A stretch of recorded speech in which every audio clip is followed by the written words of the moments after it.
Hey, what's up, guys? Today I wanted to talk to you about the immorality of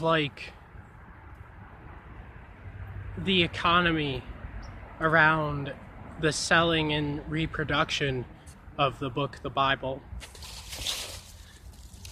And so you'll understand what I mean by that in a second, but basically, if you look, the whole Christian religion nowadays is fully based on telling you that in order to get into heaven, you have to know what's in the Bible, you have to read it. And you have to believe in Jesus, and you have to follow Jesus. Right? You have to believe in the Bible. But let me tell you what the problem with that is. The Bible is the number one best-selling book in the world. And they keep reproducing it and selling it over and over and over again. And they're making billions of dollars on it. And so this society and the Christian religion is fully based around telling you that in order to get into heaven, you have to buy your way in. You have to spend money on a Bible and then read it and study it. But that's the exact opposite of what Jesus taught. Jesus didn't say that. Jesus would have never approved of the mass reproduction and profiting off of a religious book. Jesus would have, if that's really the way that you were meant to get into heaven, then it should be free. They shouldn't be selling you tickets in order to get into heaven. They shouldn't be telling you that you need to buy your way into heaven, because that's not how it works. Jesus talked about leaving behind all of your possessions, giving them away to the poor, to come and follow him. He said that was the way to get into heaven. Heaven is your own internal abundance. And so when you're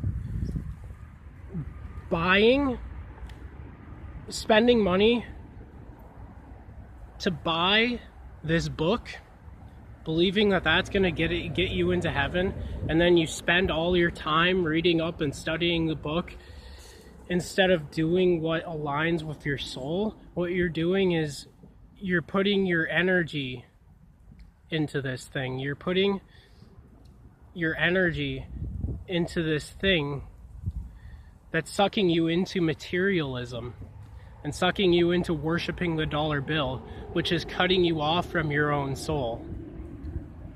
And that right there, my friends, is the mark of the beast.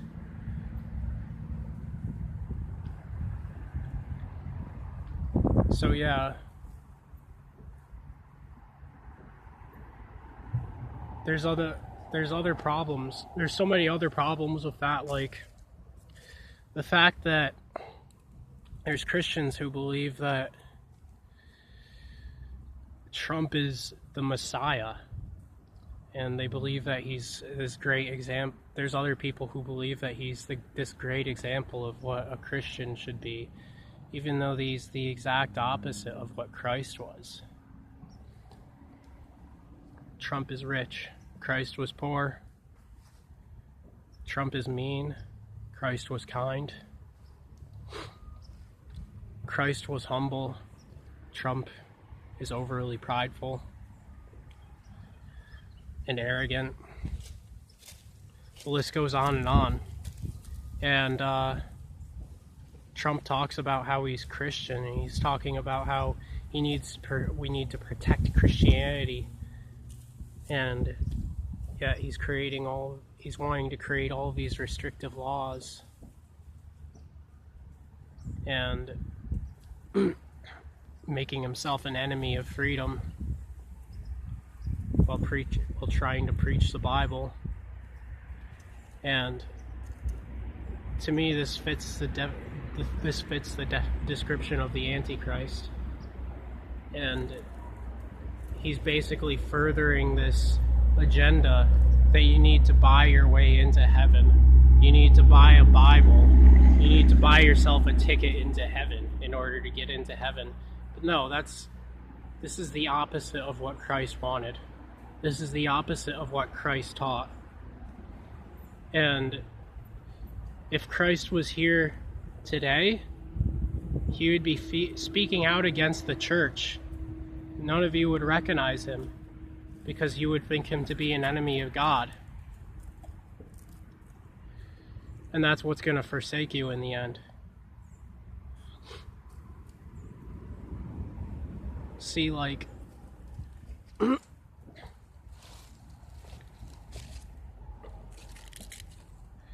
I believe that I don't believe that hell is really a place. It's more of a state of being to me.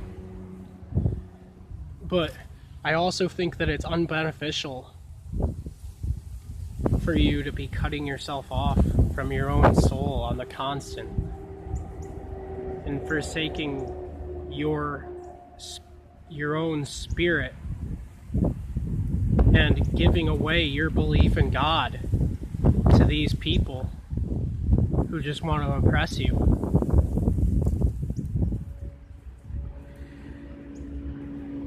And they're leading you into this like eternal torment of being separate from God.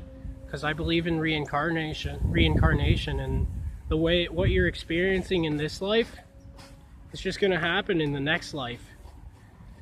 You're just going to keep re-experiencing it because you're keeping yourself in this mindset that you and God are separate from one another.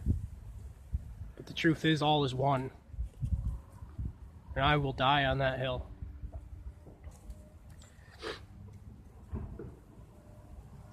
So, there's